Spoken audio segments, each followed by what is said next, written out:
విశాఖ జీవీఎంసీలో ప్రజా సమస్యల పరిష్కార వేదిక కార్యక్రమం నిర్వహించారు. ప్రజల నుంచి వినతులను జీవీఎంసీ కమిషనర్ కేతన్ గార్గ్ స్వీకరించారు. మౌలిక సదుపాయాల కల్పన, షాపింగ్ కాంప్లెక్స్లో పార్కింగ్ ఫీజుల వంటి అంశాలపై ఫిర్యాదులు వచ్చాయి. మరింత సమాచారం మా ప్రతినిధి నరసింహ అందిస్తారు. ఆంధ్రప్రదేశ్ ప్రభుత్వం ప్రతిష్టాత్మకంగా ప్రతి సోమవారం చేపడుతున్నటువంటిది పీజీఆర్ఎస్ ప్రజా సమస్యల పరిష్కార వేదిక కార్యక్రమం.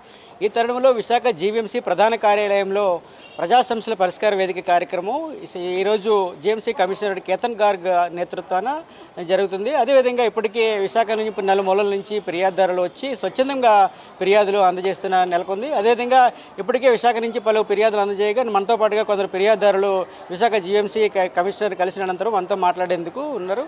అది చెప్పండి, ఈరోజు పీజీఆర్ఎస్ నిర్వహించారు. అది తరుణంలో మీ ప్రాంతంలో ఏ సమస్యల మీద మీరు వినతిపత్రం అందజేశారు?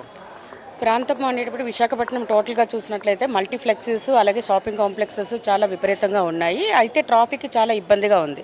ఆ ఇబ్బంది ఉన్నప్పుడు వాళ్ళకంటూ ఒక సెల్లార్ ప్లేస్ కేటాయించడం జరిగింది. ఆ కేటాయించడం దాంట్లో సమస్య తలెత్తుతుండడం మూలాన 2025లో జీవో నెంబర్ 44 ఇవ్వడం జరిగింది. 44లో ఏంటంటే 30 నిమిషాల పాటు ఎటువంటి రుసుము వసూలు చేయకూడదని, అదేవిధంగా 1 గంట సేపు పార్కింగ్ చేసినట్లయితే కనుక ఏదైతే షాపింగ్ బిల్ ఉందో దాని మీద పర్సంటేజ్ ఆఫ్ తీసేసిన తర్వాత మోర్ దెన్ అంటే ఏదైతే అంటే ఫర్ ఎగ్జాంపుల్ 40 రూపీస్ మనం పే చేయాల్సిన పరిస్థితుల్లో పార్కింగ్ 100 రూపాయల బిల్ కనుక మనం పర్చేజ్ చేసినట్లయితే కనుక 40 రూపీస్ కూడా కట్టక్కర్లేదని ఈ రకంగా జీవో పాస్ చేయడం జరిగింది. అయితే ఈ జీవోకి విరుద్ధంగా ప్రతి ఒక్క షాపింగ్ కాంప్లెక్సెస్ కానీ, మల్టీప్లెక్సెస్ కానీ, సినిమా థియేటర్స్ కానీ వీళ్ళందరూ కూడా ప్రవర్తించడం ఎంత దారుణం అనేసి అంటే ఎంటర్ అవ్వగానే ఇమీడియట్గా పార్కింగ్ రుసుం పే చేయాలని చెప్పడం జరుగుతుంది.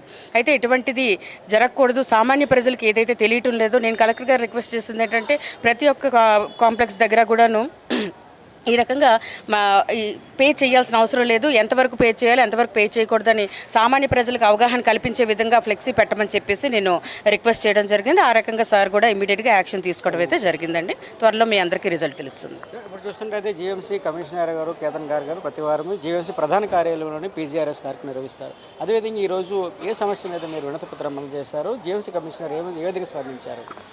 దీనికి అంటే కమిషనర్ యాక్షన్ తీసుకుంటామని చెప్పారు. ఇప్పుడు ప్రతిదీ పార్కింగ్ దగ్గర 40 రూపీస్ కలెక్షన్ చేయడం, అది ఇంతకుముందు 44 జీవో రద్దు చేశారని చెప్పారు కమిషనర్. దాని మీద మేము సీరియస్గా యాక్షన్ తీసుకుంటామని చెప్పారు.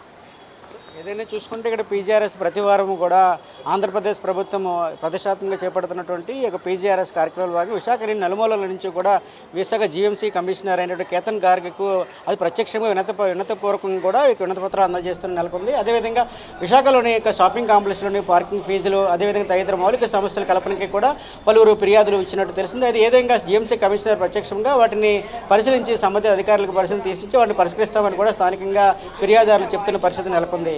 కెమెరా అరుణ్తో నరసింహ, ప్రైమ్ లైన్, విశాఖపట్నం నుండి.